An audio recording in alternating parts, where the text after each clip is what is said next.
Neonatal care part 4. We're going to continue talking about specific conditions. In this lecture, we're going to talk about meconium stained amniotic fluid, neonates with low blood volume, and also neonates born with diaphragmatic hernia. Meconium stained amniotic fluid. So a small percentage of babies delivered in the presence of meconium-stained amniotic fluid may develop meconium aspiration syndrome, which is going to be one of the times where we consider suctioning the newborn.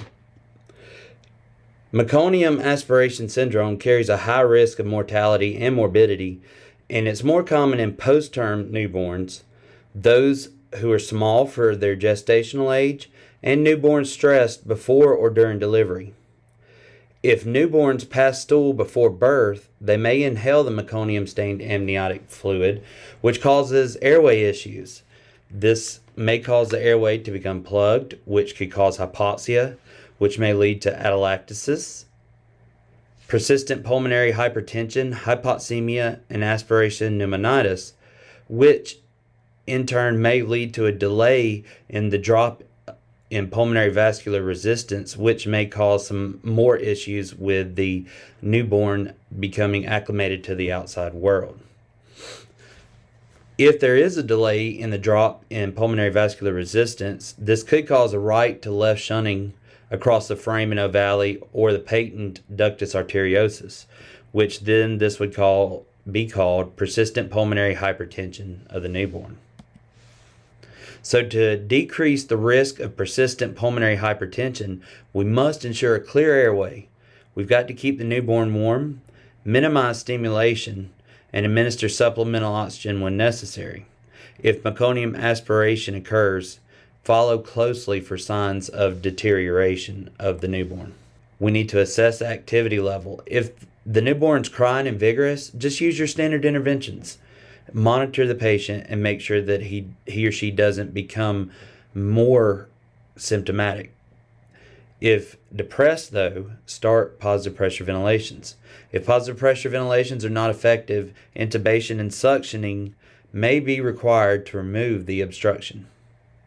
If the newborn's not responding well to the care outlined in the neonatal resuscitation algorithm, you may need to suspect airway occlusion or pneumothorax. We need to minimize hypothermia by keeping the ambulance warm and keeping the baby warm, and continually reassess. Low blood volume. So fluid resuscitation may be needed if the newborn has significant depletion due to certain causes such as abruptio placenta, twin-to-twin transfusion, placenta previa, or even septic shock. Signs of hypovolemia include pallor, a persistently low pulse rate, a weak pulse, and no improvement in circulatory status, even after some time has passed. Consider administering a fluid bolus, and multiple boluses may be administered if the patient's response is inadequate. Diaphragmatic hernia. A diaphragmatic hernia is an abnormal opening in the diaphragm. If you notice, the abdominal organs will shift up into the thoracic cavity, right here, which will cause pressure and a mediastinal shift. Heart sounds could be shifted to the right, and bowel sounds could be heard in the chest.